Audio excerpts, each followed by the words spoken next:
Hi.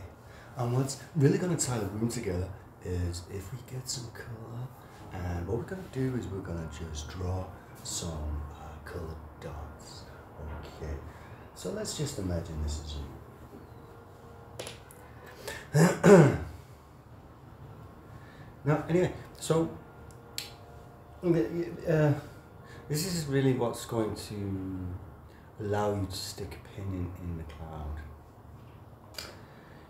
And rain potatoes through pipes or any other good, so bits and bobs and such.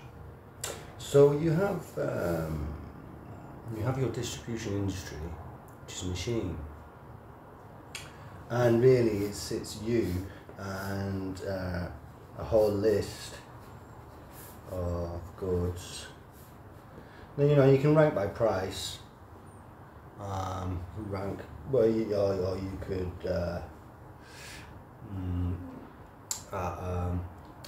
segment and sort of differentiate different things.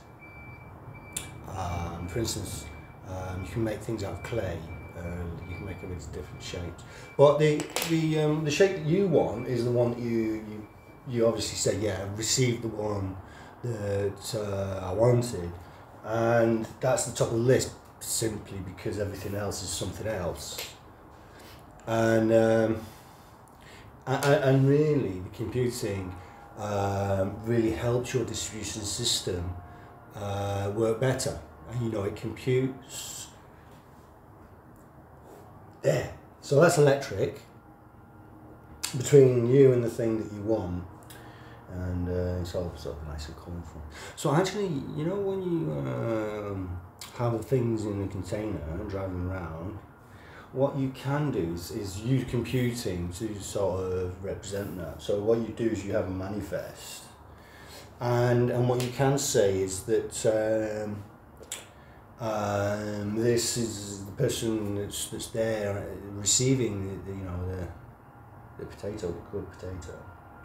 And really your truck can, if it wants to, just go and drop off 20% at depot number 1, because it's serving 20% of your customers. You might have only just got 1,000 customers that agree that they're going to eat fish and chips once a week. So you drive from one town to 2 towns to 3 towns, and you're empty. And hopefully, you're empty of that thing, but here somebody wanted something. Now you're 20% full of something else, and you might drop it off, or you might carry bits of it to the end, and then but then you're 20%. So you're picking up and dropping off. So really, your hub and spoke is the same thing, but you don't necessarily have to have everything under one roof at one time, so you can have a manager ticking it off. You just need, you don't need a computer. You got a piece of paper and a manifest. Computer just helps you do something, right? So what I'm going to do now is this is blackboard, it's chalk, so usually like wood and minerals and things like that. And this is I like to do like whiteboards, but essentially. What you want is when you're in your office and you've got a warehouse, you will have some kind of warehouse. You've got a port, you've got your local place to keep the rain off the goods before they're consumed.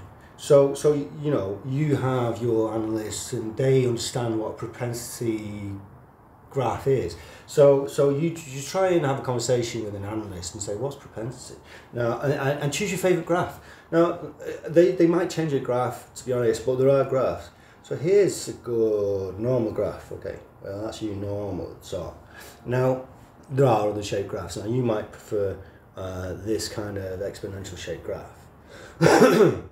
Or a straight line graph, and it doesn't matter, you see. The point is, like we were saying before, if you're outside of the parameters of normal here and people aren't eating, you're a misogynist, basically. So let's not be misogynistic, but choose your graph. And really, fluctuations from day to day are 5% of everything normal, because you're eating every day. eating every day, and there's not that many menus that you see on TV. So, but essentially, what you want to make sure is that, you know, when things do change and you are introduced to sort of new food and stuff, that, you know, you can differentiate what isn't normal. Where's my password? You can differentiate what isn't normal, and agree or disagree with the change. So this graph is going a bit too much or a bit too little, or here a bit too much. And there's actually a really nice graph that's that goes sort of like, well, you know, if you're eating every day, you know, that's day one, and you're eating every day, kind of like goes flat every day. So this graph that's flat every day is really kind of like an interesting thing as a model. So you propensely, you know, analysts will talk to you about different graphs. And especially if you're, you were just a simple butcher, but tomorrow, because of these systems, you are community. You know, you understand that people want bread and vegetables as well, and so once you understand this with the communal, the cooperative technology we talked about, you can also say, well, if this is food and we're eating every day and everything's awesome and productive group, well, you know, when you think of every good these days, but everything, you know, in future, you know, goods except food, we tend to sort of go through motions every day, so we can put them on graphs. Sometimes we lose a bit to gain a bit. So hopefully we gain a bit overall. But what we can do, you know, using computing, is understand this. So if you're driving around in your truck and you've got a little warehouse or a big warehouse, and you know, what's that big pile of stuff in the middle of the warehouse? And you know when you don't know.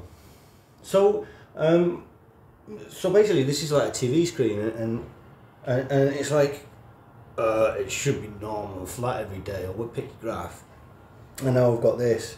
now it might not necessarily mean anything. It's going to a couple of places, and you know, the computer's got all these barcodes. The computer understands the barcodes, and you've got the address 123, city, town, street, number.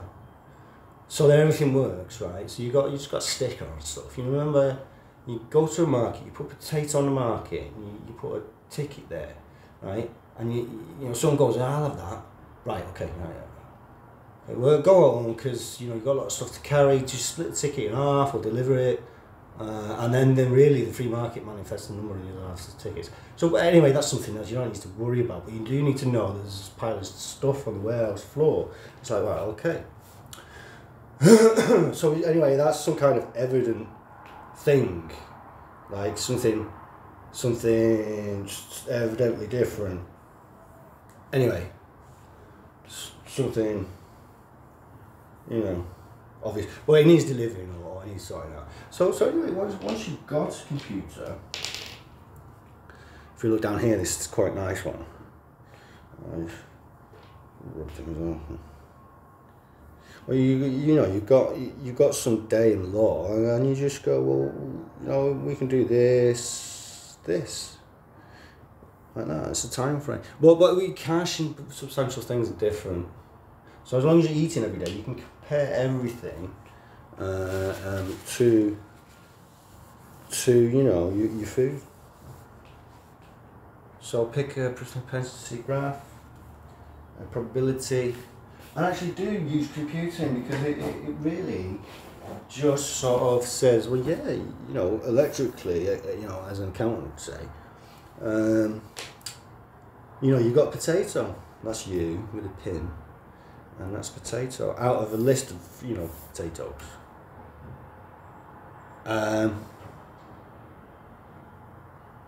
So these, you know, there could be warehouses and things like that. So talk to an analyst. Have a nice day. Ta-ra.